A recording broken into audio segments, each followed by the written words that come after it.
ముందుగా సోదరీమణులందరికీ కూడా వరలక్ష్మి వ్రతం శుభాకాంక్షలను తెలియచేస్తూ ఏమిటి, ఎప్పుడు, ఎందుకు, ఎలా ఈ పండుగ గురించి పూర్తి సమాచారం తెలియజేస్తున్నాను ఫ్రెండ్స్.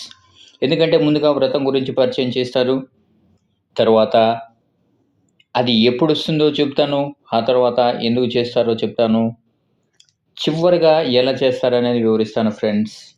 ఉదాహరణగా ఏమిటి వరలక్ష్మి వ్రతం అంటే ఏమిటి, ఎప్పుడు ఈ వ్రతం ఎప్పుడు చేస్తారు? శ్రావణ మాసంలో పౌర్ణమికి ముందు వచ్చే శుక్రవారం రోజున చేస్తారు. ఎందుకు అంటే ఎందుకు చేయాలి? ఐశ్వర్యము, ఆరోగ్యము, సౌభాగ్యము కోసం మహిళలు ఈ వ్రతాన్ని ఆచరిస్తూ ఉంటారు. ఎలా చేస్తారు? ఇంటిని శుభ్రం చేసుకొని ఇంటిలో ఉన్న అమ్మవారి పటాన్ని సాక్షాత్తు లక్ష్మీదేవిగా భావించి అలంకరించి కలశ స్థాపన చేసి పసుపు కుంకుమలు పూలతో పూజ చేసి వ్రత కథ విని తోరణం కడతారు. ఇలా చేస్తే అమ్మవారి సంపూర్ణ అనుగ్రహం కలుగుతుందని భక్తుల విశ్వాసం. నేను ఈరోజు మా ఆలయం దగ్గర నిర్వహించిన ఈ వరలక్ష్మి వ్రతం పూజా కార్యక్రమ విధానాన్ని అంతా కూడా మీకు ఈ వీడియో రూపంలో చూపించడం జరుగుతుంది ఫ్రెండ్స్. ఎందుకు ఇంత ప్రత్యేక? ఓం శ్రీమాత్రే నమః చెప్పాలమ్మా, అందరూ కూడా శ్రీమాత్రే నమః అనుకుంటూ చెప్పాలి. పూజా కార్యక్రమాన్ని శ్రీమాత్రే నమః అనుకుంటూ ప్రారంభించాలి.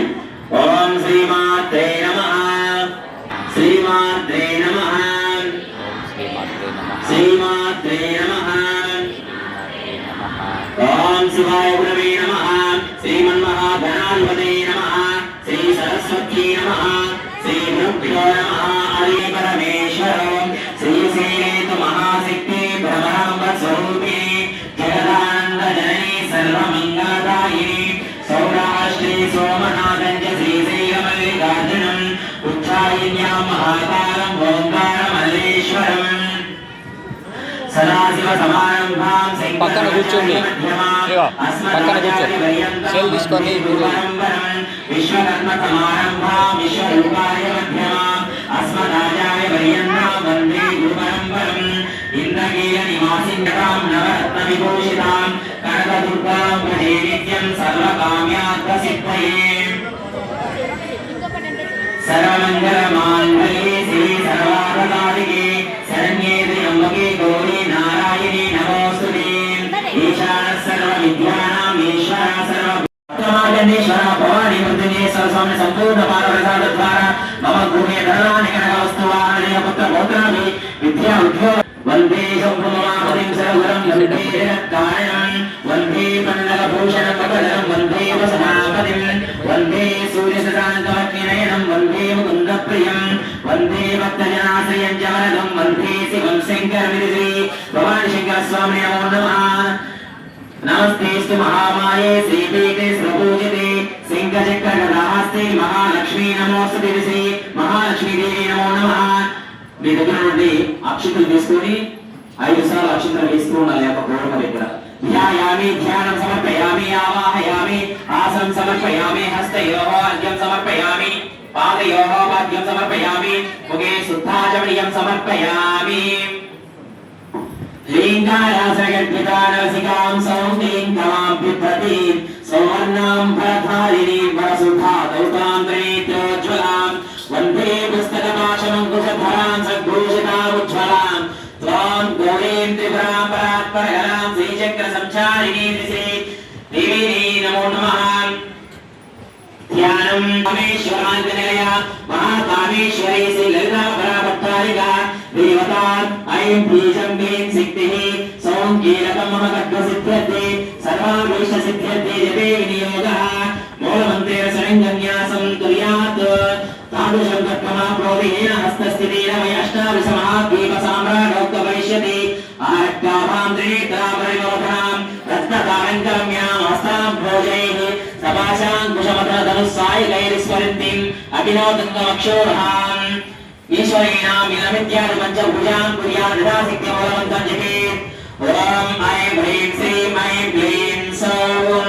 అందరూ కూడా శ్రీమాత్రే నమః అనుకుంటూ గోముఖంగా ఈ 3 వేలు గోముఖంగా పెట్టి శ్రీమాత్రే నమః అనుకుంటూ కుంకుమార్చన ప్రారంభించాలమ్మా. పూజా కార్యక్రమం అయిపోయేంత వరకు కూడా శ్రీమాత్రి నమః అనుకుంటూ మాత్రమే కుంకుమార్చన చేయాలి. ఓం ఐం హ్రీం శ్రీం ఐం క్లీం సౌం.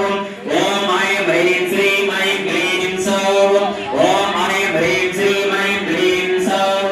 ఓం నమస్తే వరసుందరి హృదయ దేవి శిరోదేవి శిఖాదేవి కవచదేవి నేత్రదేవి అస్త్రదేవి కామేశ్వరి భువనమాలిని నిత్యప్రిణి భైరుండి వక్రివాసిని మహావజ్రేశ్వరి శివధూతి తులసి పురుషుందరి నిత్యే నీలపతాకిని విజయే సర్వమంగళే ద్వారమాలిని చిత్రే మహానిత్యే పరమేశ్వర పరమేశ్వరి నిత్యే సమయే షష్ఠీ సమయే బుద్ధి సమయే శ్రేయామయే లోకాముఖ్యమయే అగస్త్యమయే ఆస్థానాపరమయే ధర్మాచార్యమయే ముక్తకేశీశ్వరమయే శ్రీపాదనాభమయే విష్ణుదేవమయే ప్రభాకరదేవమయే కేశవదేవమయే మనోజదేవమయే కళ్యాణదేవమయే వాసుదేవమయే రత్నదేవమయే శ్రీరామానందమయే హరిమాసిద్ధి హరిమాసిద్ధి హరిమాసిద్ధి హరిమాసిద్ధి ఈ సిద్ధి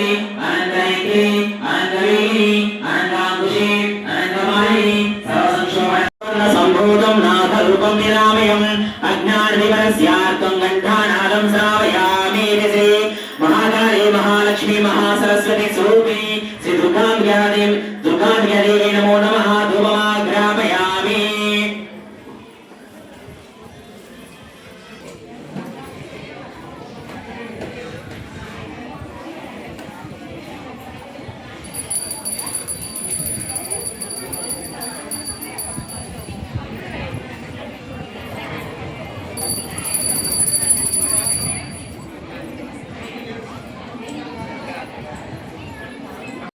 లేవద్దు.